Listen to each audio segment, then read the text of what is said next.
окраины. Дамы и господа, друзья, здравствуйте. Рад вас приветствовать на канале 360, влог 360. Меня зовут Сергей. Я являюсь автором не только этого канала, но и вот этого, музыкальный и влоговый канал. Буду рад, если пройдете по QR-коду или по ссылочке в описании. Посмотрите, понравится, подпишитесь. Вам не сложно, мне приятно. Также клейн-клейн, видите QR-код. Это QR-код от телеграм-канала, который был создан специально для этого канала. Можете поделиться своими ссылками, случаем, где-то стали свидетелем, и мы снимем вместе с вами ролик. И что? Соцсети нам кое-что подарили. Вы знаете, кто такой президент, актер, погубил свою страну? Давайте просто послушаем.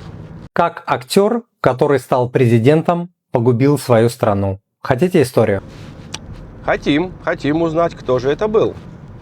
Вы хотите? Хакобо Арбенс Гусман, родившийся в Гватемале, стал ключевой фигурой в истории страны. Он нам не интересен, так что вы не угадали, ребятки, вы не угадали. 90% из вас точно не угадало. Но он нам не интересен. У нас канал совсем на другую тему.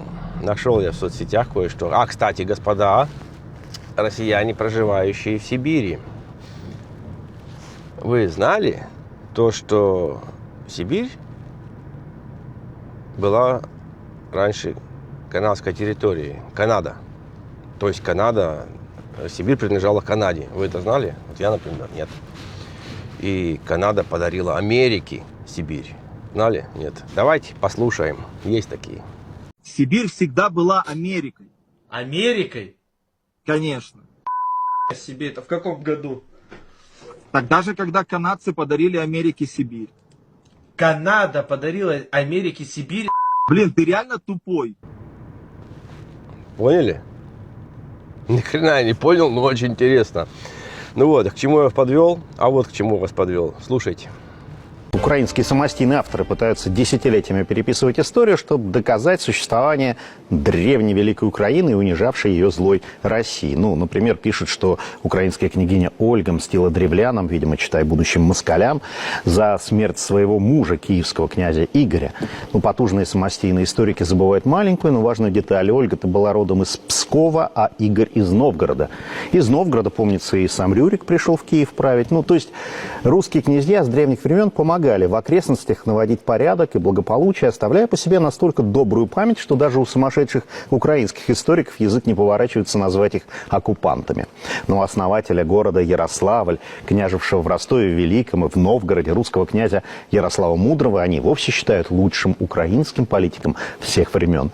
Ну, то есть мы отмечаем определенную закономерность. Еще древнерусские князья, несмотря на междуусобные разборки, проводили в отчинах политику, видимо, невысокомерно, ответственно перед подданными и соседями, раз оставили о себе добрую память даже у недружественных бандеровских историков.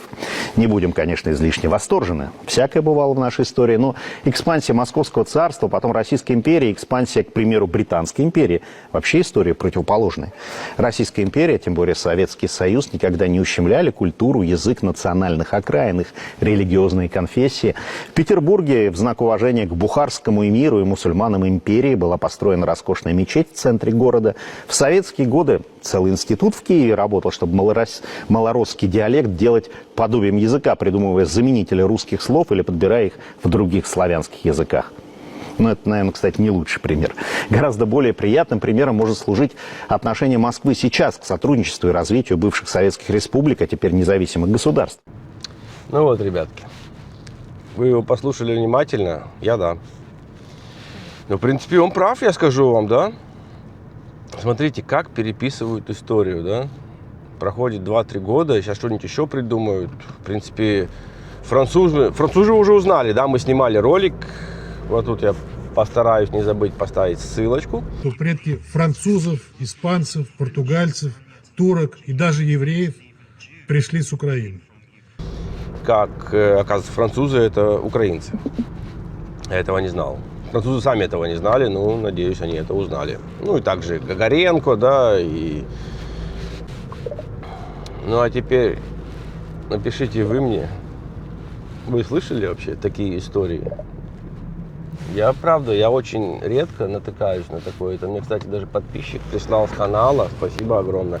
Нет, подписчица прислала ссылочку про Сибирь, Канаду, Америку.